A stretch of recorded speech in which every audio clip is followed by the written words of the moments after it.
Welcome to the Sidewalk Weekly podcast, a show for people who are big on cities but short on time. I'm Vanessa Quirk. Eric, did you read the story about the Ars Technica reporter who kind of snuck into an Amazon Go store and tried to steal the fruit from the cameras? You know what I thought was interesting? That they charge for an avocado based on the size. Of the avocado. I think you need to charge for an avocado based on the firmness. Right? You don't want a really firm avocado because you're not going to be able to cut it. There's no guac potential there. It's a revolutionary idea, Eric, for the people who can't wait literally 2 days to eat a piece of fruit. This is where we've come. Amazon, you know how to get in touch with me, and then I can, quit the podcast. To be fair, it is like their prime demographic, pun intended, of people who want things immediately. So I think you're onto something. I can't top that. No. Hello, city lovers. Welcome to the Sidewalk Weekly. I'm Eric Jaffe. We will spend the next 20 minutes or so discussing the biggest stories from the urban tech world this week. Our first segment looks at 3 top stories. We'll give them 5 minutes each, and when time's up, you'll hear this little bicycle bell. Bing! This week, we'll talk about how LA became a tech disruptor, why it's so hard to map gentrification, and whether or not prefab construction is good for the planet. Great, let's get to those stories. All right, we're going to start in Los Angeles with Laura Bliss, who has a story in City Lab writing about the power struggle that's happening between the city of Los Angeles and new mobility companies. Now, they're fighting over basically who controls trip data. LA wants it because it can help them plan their transportation system. Mobility companies want it, obviously, because it's their competitive edge. Vanessa, where do we begin here? Yeah, so this is actually not a new story for folks who've been following this in urbanism and transit nerd circles, but this is one of the deepest dives that we've read, and I think Laura Bliss does a really good job of fleshing out all the nuance here. So let's get into that nuance, right? So I think we can all recall about a year or so ago when scooters started hitting the streets in cities across the U.S. and the world, and as much as there was a lot of excitement about this new form of mobility, there was a lot of consternation, a lot of scooters piling up on sidewalks, mayhem happening in the street because they weren't being properly managed, right? And so Los Angeles took a really interesting and proactive stance to scooters and said, hey, micromobility company, if you want to come to Los Angeles, if you want to set up shop here and have your scooters running around our city, you're going to have to adhere to a technical standard. So they had developed something called MDS. Right, the Mobility Data Specification. That's the one. And so this is an open source data standard that all these mobility companies have to follow if they're going to operate in Los Angeles. And basically, this means that Los Angeles now has access to all the data that's being generated by these trips. And then because they have that insight, they can attempt to kind of regulate it in a more informed way. So like, hey, if there's a bunch of scooters over here, they could ping a scooter company and say, that needs to be cleared up. That's obstructing the right of way, something like that. And it gives the city I'm going to take the city perspective here, but it gives the city a lot of power to make sure that these companies are operating in a way that benefits the city overall and not just a couple scooter users, right? So in theory, this is actually a really important step forward, and a lot of cities are kind of jumping on this MDS bandwagon. There's this Open Mobility Foundation now. It has over 70 cities signed up, and they're all using either MDS or a version of it. And they're all thinking about, okay, scooters first, but this could expand to ride-hail and taxis, and this could be even one day autonomous vehicles. So I think it's actually a pretty revolutionary step, but for as great as it sounds, LA has gotten some heat for this. So can you explain, Eric, the other side of what's happening? So the biggest pushback has come from Uber, which has either sued or threatened to sue. I wasn't quite clear, but they definitely have refused to participate in MDS. And they're saying that the reason is it would violate the privacy rights of their users. Now, you might think, well, Uber just kind of wants to control this data because that's their business model. Whether or not that's true, there is a legitimate point here about privacy because there's a really tricky balance around open data and privacy. Even if you anonymize trips that are taken, we know that you can potentially use that data and kind of re-identify an individual, potentially find a certain individual and map his or her trips through the city. This is not something we want at all. This is not something cities should want. It's not something companies should do. So that's where you get into this balance between open data and preserving privacy. It is a legitimate issue, regardless of why Uber wants the data. And that's kind of created this difficult environment for LA where, Laura in the piece, she's describing them as disruptors, right? They're kind of taking the role of the tech company. And so they're getting a little pushback for that. Now, I think I'd argue and we'd argue that we want cities to be the disruptors at the end of the day. Cities at least have a right to some of this information, given that it is their mandate to organize and coordinate public streets, right? If you think about it, transportation data emerges from the streets and sidewalks that we all contribute to as taxpayers. So there is a very legitimate case, one we believe in here at Sidewalk, that transportation data is a public asset. So cities should have some access to this data. They should be able to use it for certain purposes. Oh, and I just wanted to caveat here. It's not like LA has thrown privacy to the wind here, right? Perhaps they haven't done as much as is necessary to show to the world how they're going to de-risk this data collection and ensure the privacy of users. But they have started working on privacy principles, and they've publicly committed to not using it in a way that would, put people at risk. So I did want to throw out that caveat. Yes, LA, they're jumping into this data realm in a new way, but in an exciting way, in an important way, and that's kind of where I want cities to be, at the forefront of this conversation. It's definitely a conversation all cities need to be having. All right, on to our next story. This comes from a publication I know pretty well. Which one's that? The Sidewalk Talk blog that Eric and I work on. So Eric wrote a really interesting blog post this week all about a new study that came out of MIT. So some researchers there decided to examine 4 gentrification maps that had been published recently. So these are maps coming out of Los Angeles, Seattle, Portland, and Philadelphia, showing where gentrification is happening in their cities, in which neighborhoods. But these researchers were kind of looking at this and they were wondering, hey, what's the methodology behind these maps and how similar or different are they? And so they came up with a really clever solution of, well, why don't we apply each of these individual methodologies to one city and compare how the map turns out, right? So they did it all to Boston, and lo and behold, they got wildly different results. Eric, gentrification is clearly a major issue facing cities right now. Why is this mapping question so important? I think we need to back up and begin with kind of one of the fundamental problems here, which is gentrification is really hard to define. It's really hard to measure. It's even really hard for us to agree on its impact. So to a lot of people, gentrification is kind of a dirty word. It really means displacement. It means eviction. It means forcibly moving people from a neighborhood they've spent their lives in. But another way to look at gentrification is that it's actually just neighborhood change, and that it's investment in a neighborhood and creation of new opportunities. And in fact, there is quite a good deal of data showing that displacement does not occur as often as we fear, and investment in a community does benefit some longtime residents. So there is a lot to balance here in terms of the word. It's so super loaded right now. This is kind of at the core of what was causing these wildly different maps that we see here when they were applied to Boston, because the different views you can take about the causes of gentrification and the signs of gentrification can lead to really different outcomes when you try to identify it. Right. And just to illustrate for listeners here, like some of the conclusions that came out of the study, there were only 7 neighborhoods out of 180 tracts in Boston. Only 7 neighborhoods were considered at risk across all the 4 maps. Everything else was completely different. So one map, for example, identified about 25 of those tracts at risk. Another map identified 119. That is a drastic difference. And if you as a city are looking at a map and you're evaluating one at 25 versus 119, the way you respond is going to be completely different.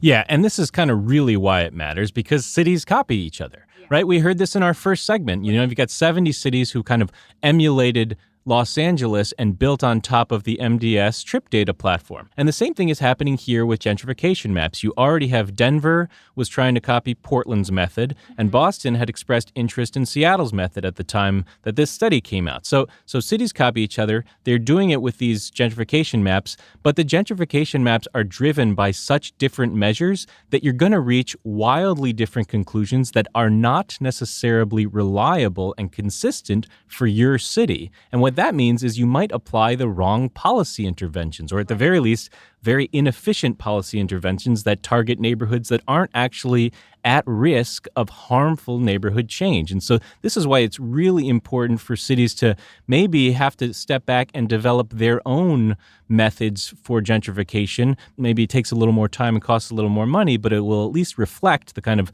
historical place-based nature of this problem that varies from city to city. Right. And I think just to clarify, reiterate what you're saying here, it's not that one of the maps was right and one of the maps was wrong, right? It's not like, oh, well, Seattle created the best version, therefore we should all copy Seattle. That's not what you're getting at here, right? The fact of the matter is that each of these cities chose different methods to create these maps, right? So you, as your own city, you can't just willy-nilly adopt those because it might not make sense and for your city. Like maybe certain metrics aren't applicable where you are, right? It's kind of a shame for cities because obviously you'd like to streamline this process and just kind of wholesale adopt an existing methodology that's been tested and vetted and everything.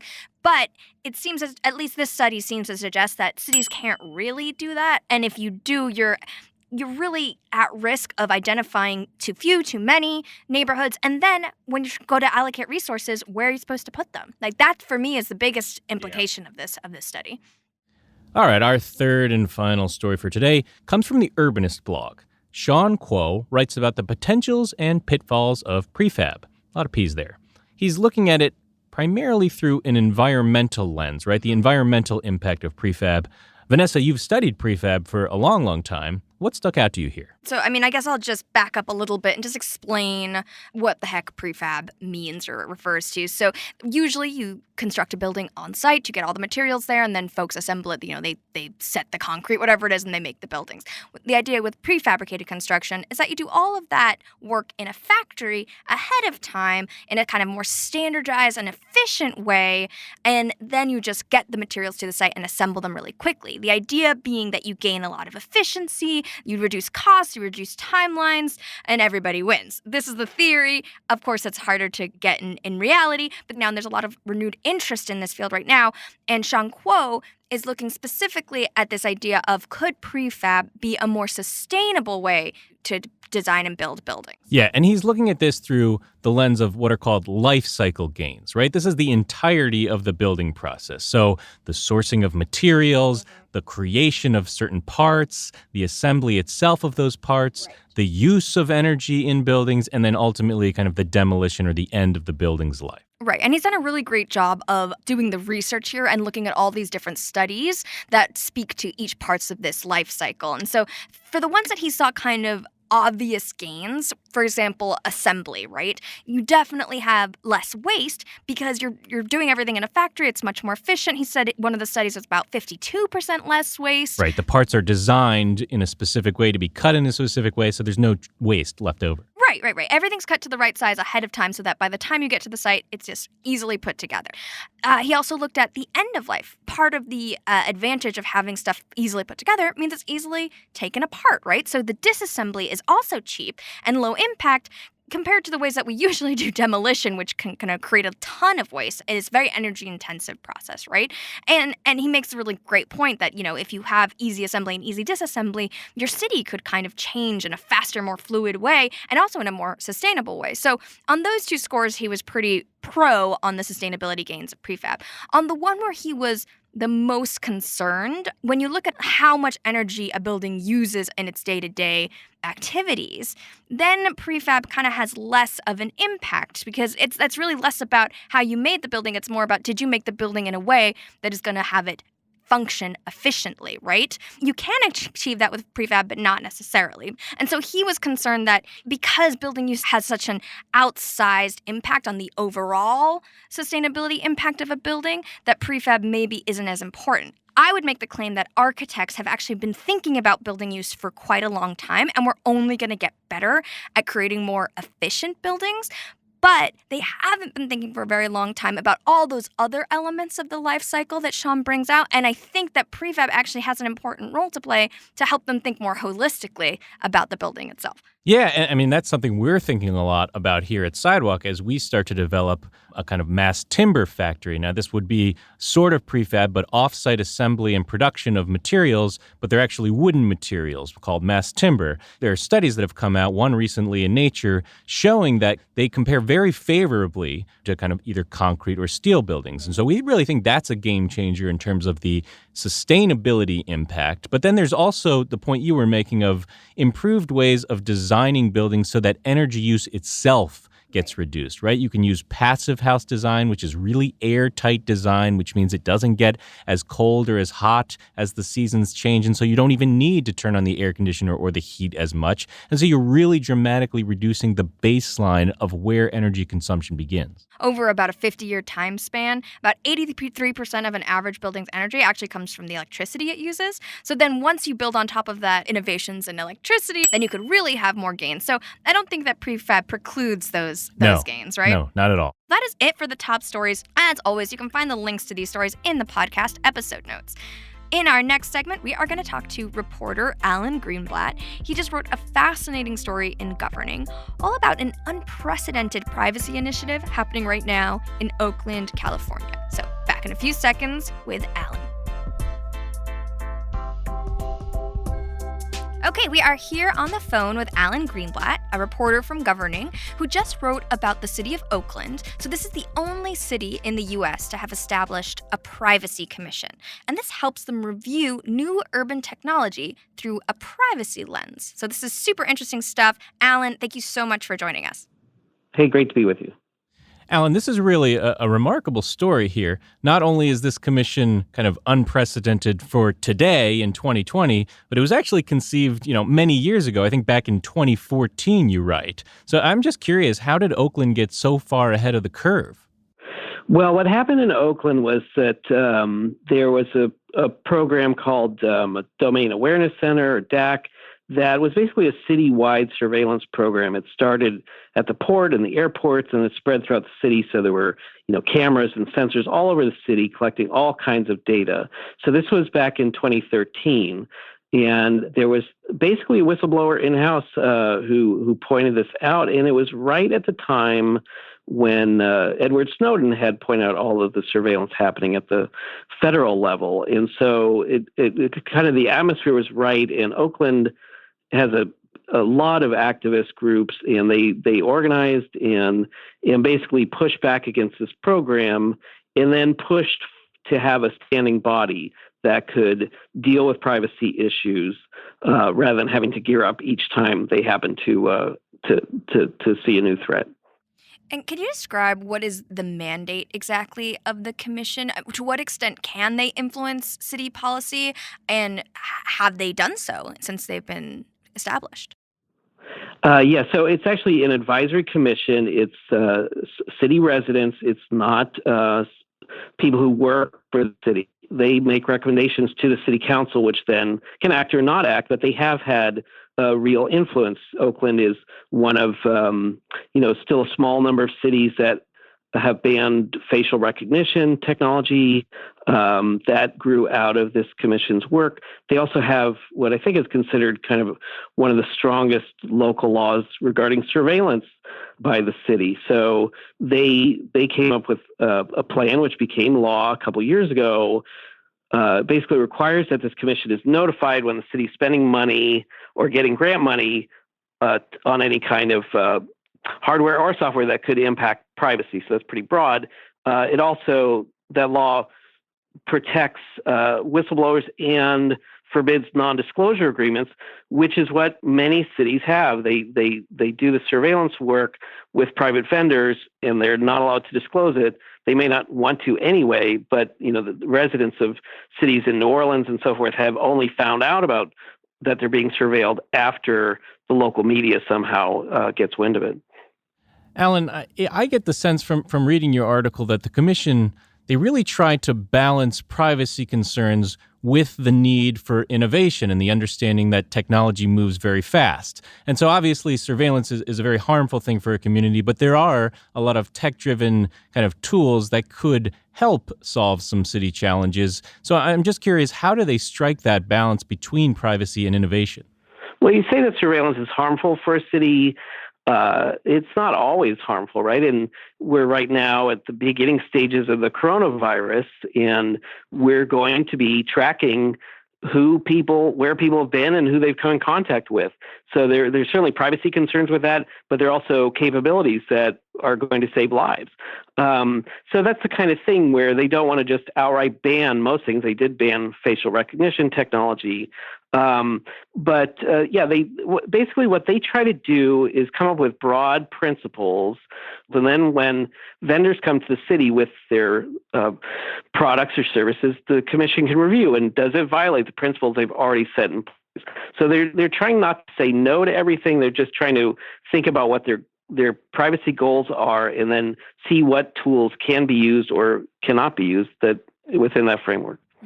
You mentioned that they ruled on facial recognition not so long ago. What are some of the other interesting or controversial technologies that might be coming down the pipeline that you might know about from your conversations with them? Well, one thing they're going to be thinking about is things outside of law enforcement. So just the information that cities collect normally in terms of tax collections or business licenses and so forth. And I spoke with the chair of the commission who specifically said that, for instance, during the Japanese internment during World War II, a lot of the information of where those people were just from information the governments had already collected about them. So they're thinking about what kind of information do governments collect, or the city government of Oakland, what does it collect and how long does it keep it, and who has access to it? So they're again trying to think of those broad things, but they're also thinking of some of the kind of sci-fi type things that are coming down the pike, like biometrics. So people sort of get facial recognition, but there are things, for instance, ears apparently are a very unique identifiers to people. In their instances, it's all sort of in the demonstration phase, but apparently you can take a profile photo off of Facebook, like somebody in profile, and 3D print a copy of their ear, and then use the ear to fool security systems. So, it's one thing if you have identity theft and you call up and say, I need a new credit card. Where do you go when your ear has been stolen? Right. We'll bend your ear for one more, Alan, here. Last one, and we'll let you go. What do you think kind of the broader implications of this commission for cities? Like, is this a model that might catch on? I'm thinking we're seeing a lot more privacy-related laws. Obviously, California itself just passed one. It's becoming more of an issue. Is this a model other cities might copy? Well, I think there is some interest, and certainly other cities have privacy policies, and many have advisory commissions that are like this, but that are more narrow. For instance, thinking about smart city technologies or things like that. Certainly, the Oakland Commission, it's been the current form. It's been up for 4 years. It has not been copied yet. But they do hear from members of city council and whatnot in other cities who are worried about these issues. All right. Thank you very much, Alan. Yeah, thank you so much. This was such a fascinating topic of conversation. And unfortunately, we don't have more time, but thank you for joining us. Thanks so much for having me. I appreciate the discussion. All right, it is now time for our final segment, The Last Smile. In this segment, we set aside the depressing news of the week. There was a lot of it this week, and we instead focus on something happy for a minute each. Eric, what made you smile this week? The transportation nerd in me got really excited this week to see a story from the website Intelligent Transport talking about how Barcelona is piloting what they call real-time transit car occupancy screens. Now, that's a real mouthful, but all it really means is that, when you're stepping onto the subway platform, you don't necessarily know which car to get in, and some cars are a lot more crowded than others, and that can make for a really uncomfortable trip at the end of the day. Right. So what Barcelona is going to try to do, and what some cities can already do, especially in Asia, is it's going to show you which cars are the most full or how full a certain car is. So you can see that on the track as you're waiting for the train, and you can move and you can kind of redistribute yourselves as a group and find a car that might not be as crowded, hopefully have a more enjoyable journey. What's the signage system here? Is it like red for crowded? Is it like emoji, like sad face emoji? I'm not sure how far they've gotten, but I would love to see that. All right, your turn. All right, what made me smile this week was a story in The New Yorker all about the MTA New York City subway map. So this map has a long history. There was a version of it back in the day designed by Vignelli that was really beautiful to look at, but really hard to actually use because it didn't really correlate with the city itself. So back in the 70s, a committee headed by one gentleman named John Taranak, he pursued a new map with his committee members that would really map much more closely to what the city was actually like. They presented it in 1979. People loved it, but over the years, people have been tinkering with it, changing it. Taranac is not happy that his work has been changed this way. And this quote, this is the money quote that made me smile, is the writer describing the situation. Last summer, Taranac petitioned the MTA to hire him to revamp the design. When the agency ignored him, he went to the press, telling the Post, "It's incumbent on me as a map designer to say, 'Look, schmuck, you could do a better map, and I could do it for you.'" He added, "I wouldn't say schmuck." So that just made me laugh out loud and smile. That's what made me smile this week. All right, well, time is up. Thank you for joining us this week. If you want to read the stories we discussed today and many more, then you should sign up for the Sidewalk Weekly newsletter at sidewalklabs.com. We should note that the views expressed in the Sidewalk Weekly podcast don't necessarily reflect Sidewalk Labs' company position. That's right. And if you think that me and Eric and all of our gabbing, we are missing a perspective, then you should let us know. Send us an email, maybe with a voice memo, and you can send that to podcast@sidewalklabs.com. And maybe we'll just talk about that in a future episode. The Sidewalk Weekly is produced by Vanessa and me, but Vanessa is the one who edits it. Our music is from Blue Dot Sessions. See you next time.